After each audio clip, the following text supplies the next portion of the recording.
Welcome to COVID-19 Fertility Empowerment Podcast. I'm your host, Panta Kalhor. Episode 15, Staying Hopeful When You Feel There Is None, with Elizabeth King, Certified Life Coach and Fertility Coach. Please subscribe to my YouTube channel and pre-order my book, Naturally Conceived, through Amazon. Thank you for watching. Welcome to our podcast, COVID-19 Fertility Empowerment Podcast. Today, I have a very special guest, Elizabeth King. She's a holistic certified life coach and fertility coach.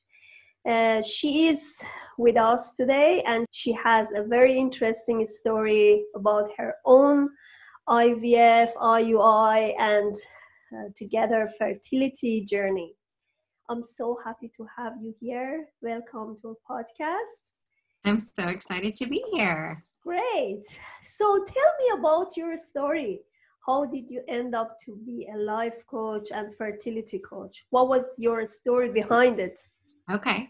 So I started my life coaching journey actually when I was just turned 30 and I had just gone through a divorce, and we had gone through 2 to 3 years of couples therapy and realized that we were walking out of there, and my ex-husband at the time, or my husband at the time, now ex-husband, was saying he felt like that was divorce therapy.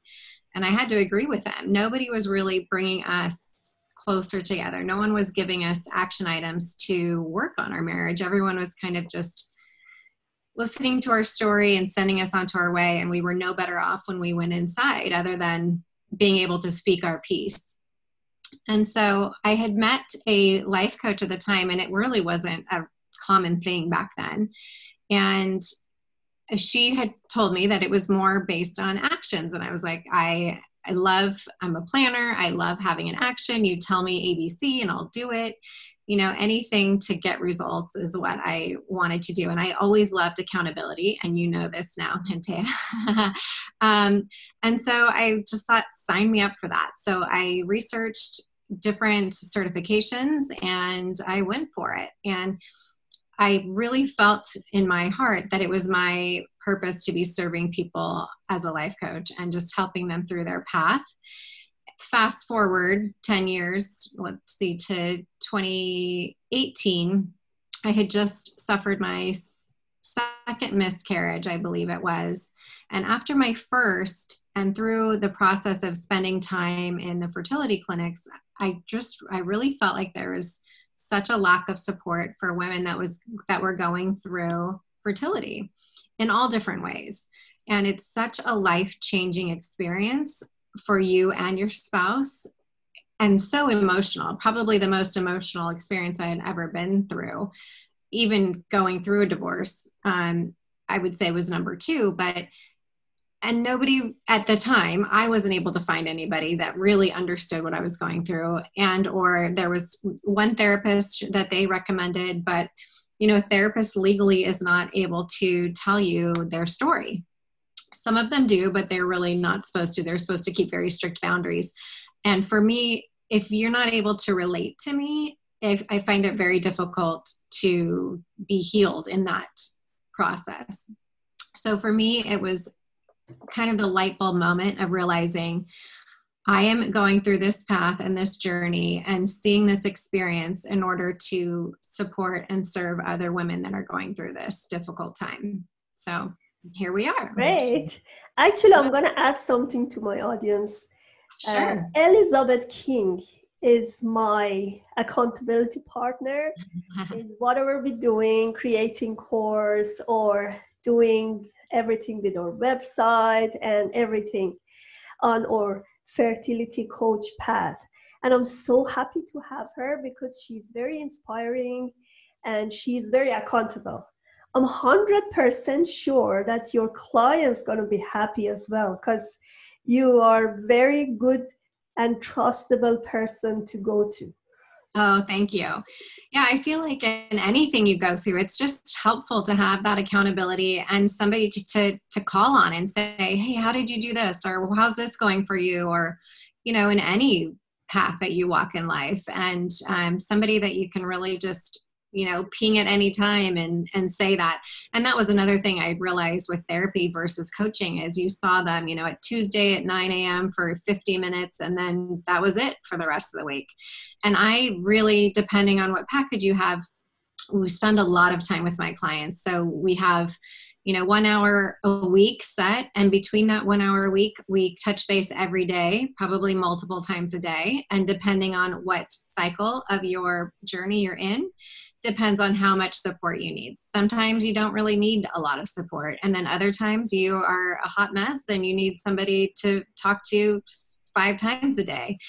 And I understand that because I've been there. And so that's really my passion, is to be that support when you really need it, not when you're, every Tuesday at 9. Sometimes you feel like it and sometimes you don't. So that was the differentiating factor for me too. Actually, I don't have too much experience about the therapy, like a fertility side of it. We had one consultation before IVF, very fast, like less than 30 minutes with a therapist. And I was really confused.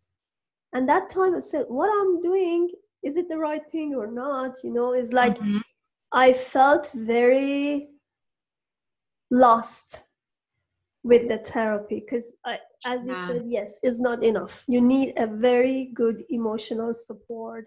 And as I'm saying, when you have somebody accountable beside you and walk through all the steps with you, it's going to be very heartwarming. Yeah.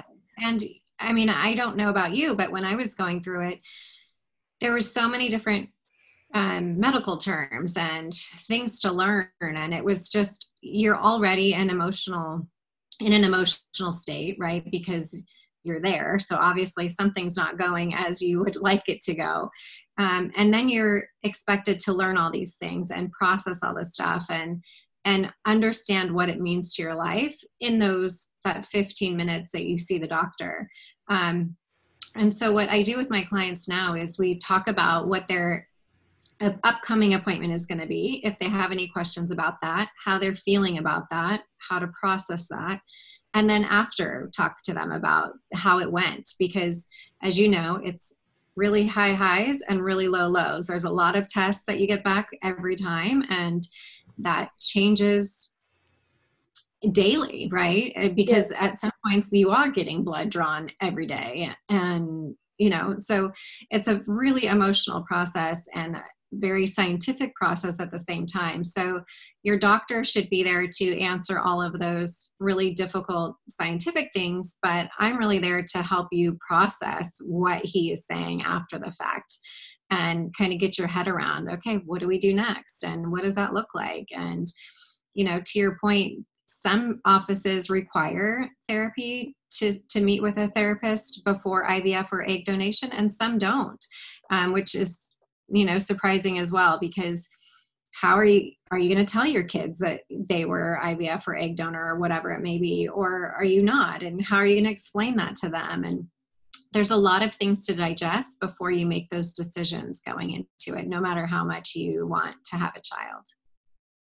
So, how old were you when you decided for the last one? The last one, so this is a funny joke. I thought that I was 42, and my husband told me that I was 43. I was been writing down at the doctor's office that I was 42, and I was actually 43, about to be 44. So maybe that was what helped me in some way to conceive, because in my head I was a year younger than I thought I was. But yeah, I ended up having my first baby at 40, or just under 41 actually. And my last one, I just turned, I had just about to turn 44. So I was 43 when I had my last. So you have 3 kids right now, and all of them naturally conceived. Yeah, 3 babies under 3. I love that. Mm-hmm. That is so inspiring. Yeah, I did have 2 miscarriages along the way. Me too. Which is common for someone my age. And, I talk to a lot of people out there that say, I've had a miscarriage, I'm going to wait, or we just had our first round of IVF fail, we're going to take a break. Great. 100% take a break if that's what you need mentally and or physically, because it's very difficult on your body. Because of my age, I didn't feel like I had the option to take a break. So I was very much, we have to do this now. We have to do this now. I had gone down the road of IVF to the point of having my medication ready at the pharmacy to pick it up, and got all my levels back that day. And I was told that I was already pregnant, which was a miracle to me. Yeah. And same thing with a failed IUI for my last, and then the next cycle ended up conceiving. So, in between then, I had a lot of complications with the miscarriage, leftover tissue and things like that. So it definitely was not an easy journey. I will say, knock on wood, that I got very blessed and lucky in the path that I went down. But there was a lot of heartache along the way as well. So what are your 3 tips help you with the successful pregnancy? Or what can you recommend people who's gonna try for conceiving? So I feel like it depends on where you're at, how old you are, your level of fitness and all of that sort of thing. But assuming that you're a somewhat healthy person and have no underlying health issues, which is why I go with the holistic approach, is because I really do look at, do you have any underlying problems? I had gut issues. And so I had severe gut issues for a long time. And if something else isn't working in your body, it's going to be really difficult for it to function in another way, especially conceiving, because it takes up so much energy, as does the visceral area of your abdomen where your stomach is. So if there's all your energy going to that area, it's going to be very, very difficult for your body to say, okay, I need to be doing something else in this area as well. So that's when I would say you need to consult a GI doctor, anybody else as well, to make sure that your whole picture of your body is healthy, and don't just say, oh, well, I have some constipation or I have some diarrhea or whatever, because that's a sign that something isn't working well in your body and you need to get that looked at before. So I went through I think 2 years before I ended up conceiving, really getting my body into check with my gut problems. I all of a sudden started having really heavy periods, and I knew that wasn't normal. So I, of course, went to the OB and had them check that out, and I had a fibroid. And they said, oh, it's not a problem. It's very small. And I said, no, I'm pretty sure it's a problem because my periods are different than they've ever been. So I took it upon myself to go to the fertility doctor and just say, hey, can you do an ultrasound for me? My OB says it's no big deal. I feel like something isn't right. And he said, you're absolutely right. It is a big deal. It's right in the lining where you would need to be implanting. So you're not going to get pregnant. So he recommended a surgeon who specializes in gynecological cancer patients, knowing that I someday wanted to use my uterus. And at that point I was 39. I was just about to turn 40. And so I had that surgery, and as soon as they had said, okay, here's the green light, because of your age, you better start trying now, I got pregnant right away. Had I listened to my OB, I could have been on a long path of not conceiving because of the placement of this very small fibroid that was causing a problem. I love that. Yeah. So that's another thing that I always say is my tip for people is be your own advocate, get everything in line, get the framework of where you're even starting at. If you're at that point, if you're at a point of you've been trying for a long time, I would say, make sure that your exercise, your sleep, your supplements, I did acupuncture with my last one. I hadn't done it with the other two. I do think that that helped with my egg quality. There's a lot of different research on whether you really can improve your eggs. We all know, and I was told this from the beginning, your 25-year-old eggs are 25-year-old eggs, your 30-year-old eggs are 30-year-old eggs, et cetera, et cetera. So, when I was 42, 43, looking to have a baby and had two already that had miscarried, I was concerned about that because I didn't want to get pregnant only to lose it again. And of course, there's only so much you can do. And a lot of times at our age, doctors are very quick now to say, just go to an egg donor. Easy way. Yeah, and because it actually is so easy now. It didn't used to be as easy as it is now. And it's so successful that for the doctors to get those great success rates, they want people to do that. Mm-hmm. And I think it's an amazing option for people, that there's so many ways to have a baby now, and that's so awesome. I had already had two healthy babies, so I felt for me that was not a good option. I wanted my kids to have their third sibling as their full, my eggs and my husband's sperm. So when I had that last doctor tell me that, it didn't feel right to me to do that. And that's another tip that I would say is definitely interview doctors. You are going to spend a lot of time and a lot of money with these people.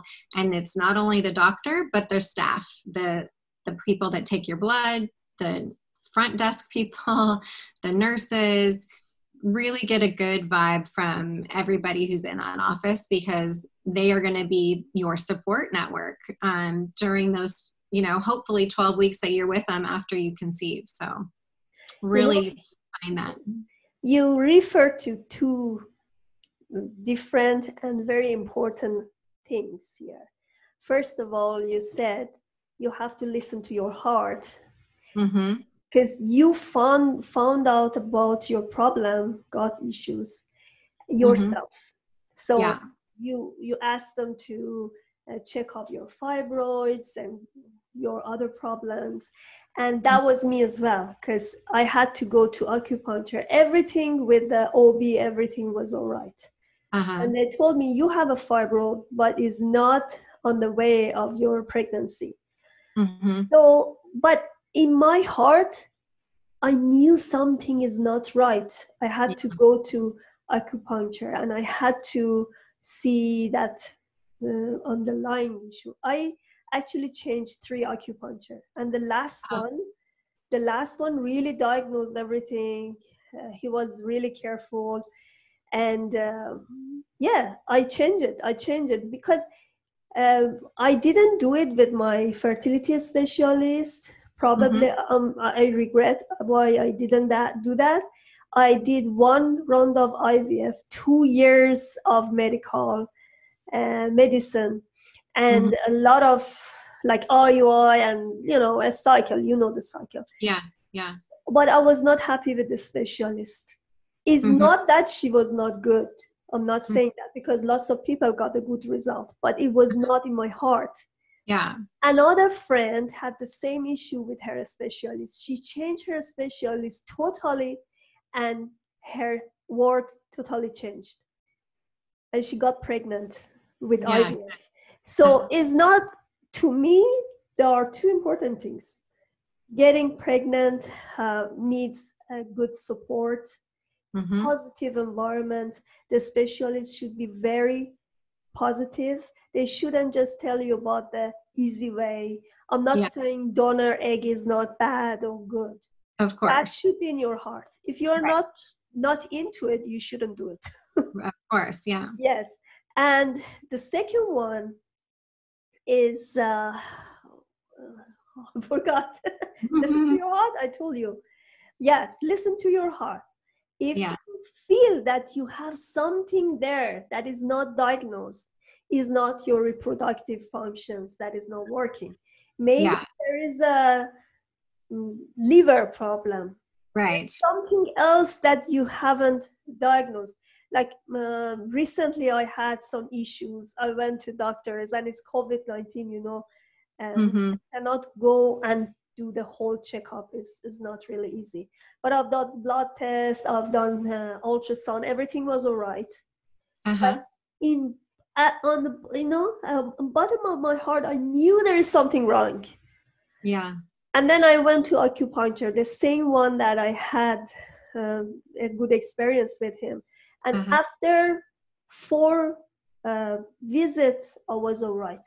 Again, I get back to normal. That's what I'm saying. You shouldn't just ignore what they say. Oh, your diagnosis is this. If your heart's saying something else, you have to go for it, because you are responsible about yourself, not other people.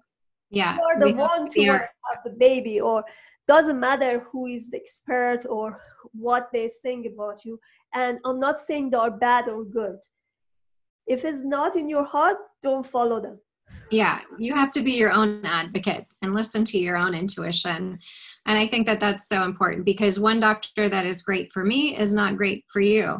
Yes. And that doesn't, like you said, it doesn't mean that they're bad. It just means our personalities, don't match. And there's so many amazing doctors out there right now. And you want, to your point, somebody who's positive, but also who's realistic, because, I hear all the time that people are doing, IUI rounds when, maybe they shouldn't be. Maybe they should go straight to IVF because their chances are greater given what their situation is. So I think it's really hard to make sure that you weigh all your options. And that's why I feel like a coach is really important, because they are able to walk you through that, to give you the right questions to ask for your doctor when you may not know that. I've sat in several different doctors' offices and on Zoom calls with clients with their doctors to help them ask the questions in order to get them to the answer that's right for them and their family. Because believe it or not, a lot of the doctors have their own agenda. You've seen the offices, they're busy. They have waits and they are busy. And, it's not like you walk in and it's an empty office. I mean, it's full. Everybody is trying to do this. And so they just want to get the best results so they can have online, Dr. XYZ gets people pregnant in, 97% of the time, and healthy eggs and all these things. Maybe so, but maybe not. Nobody can guarantee you a healthy egg. Nobody can guarantee you to get pregnant. It really depends on whether your body is ready to receive that at that time. So I think that's the kind of hard emotional part of it, because you want to believe what these people are telling you. And I think that's what's been hard for me to see this community now, is there are so many people out there saying, I'll help you get pregnant with a healthy egg, even if you're 50 years old. Well, I don't know. I mean, my heart and my liver and my kidneys are 44 years old. Exactly.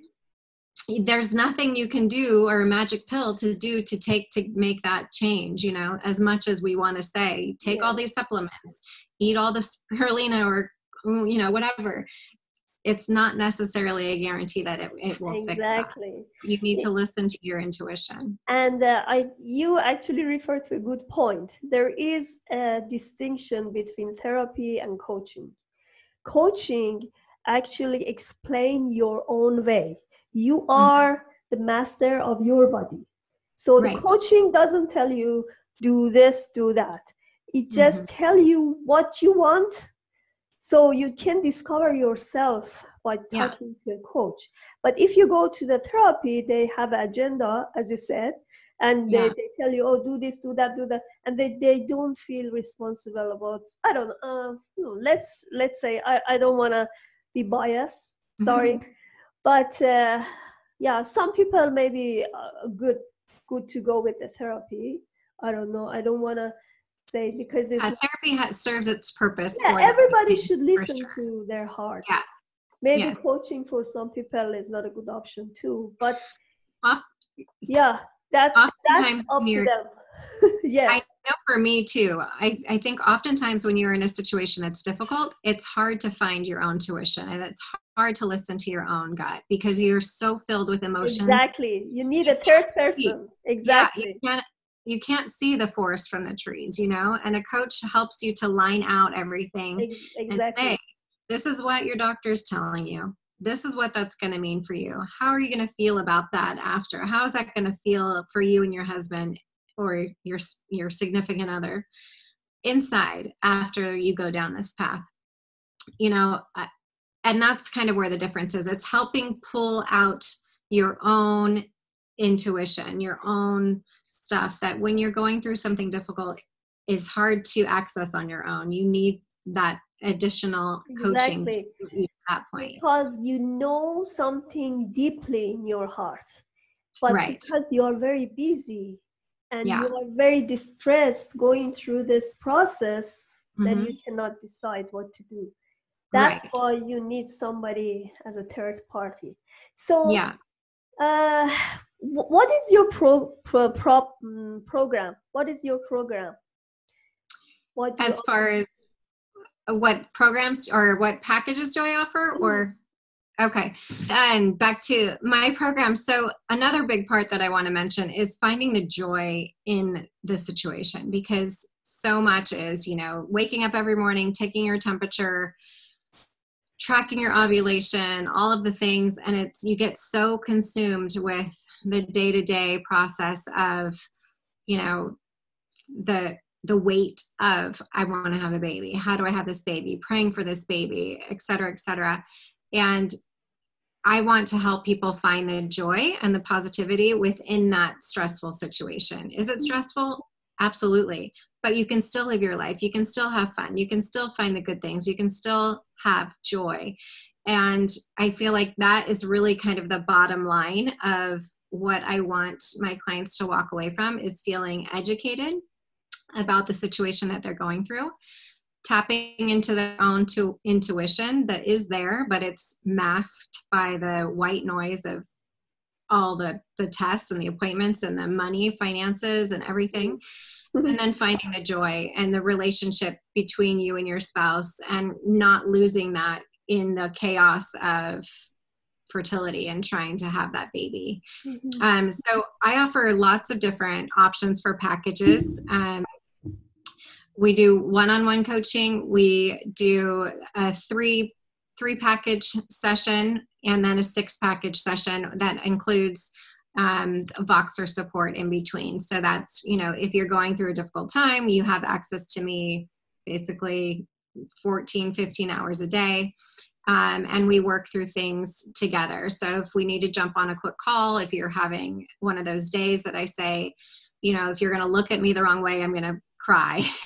I can walk you through things during those times that you need that extra support.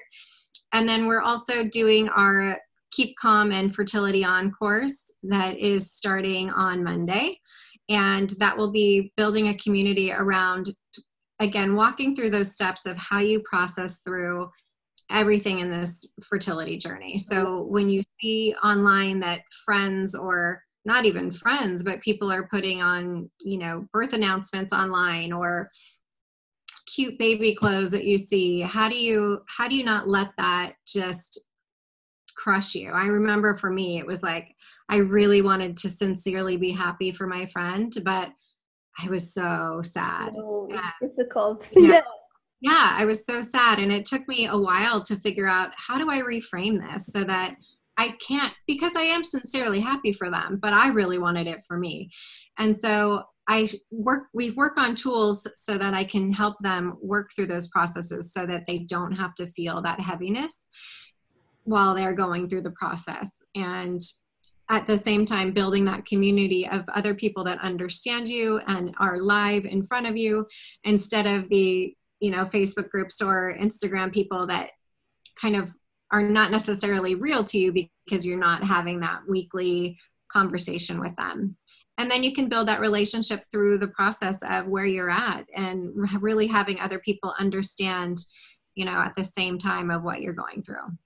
I love that. And this is really positive that they have you and they can refer to your course. Thank you. I have your link there, so they can refer to you whenever they want, especially because you have the same experience that they have. Yeah, I think that's, again, for me, that was always key in any sort of therapy I was going through, or coaching. I wanted to know that they understood that nobody's story is going to be exactly the same, right? Everybody has some variation. We're all unique. But to know, oh, you do understand. You know what that's like. You've been waiting for those tests. You've had the 2-week wait after, whatever. So yeah, I think that that's a huge importance in knowing that not only have I gone through it, but the people that you will be walking hand in hand are also going through it. And then to have the hope, the hope of knowing that it can happen for you. And there's lots of different paths to get there now. And, we'll just figure out which path is right for you. Okay. Yes, Elizabeth, I'm so happy to have you here. And I'm 100% sure my audience love you so much too. Thank you. Thank you for our interview. I wish you luck and lots of joy in your life. You too. Thank you. Thank you. Sorry about our interruption. Yeah, bye.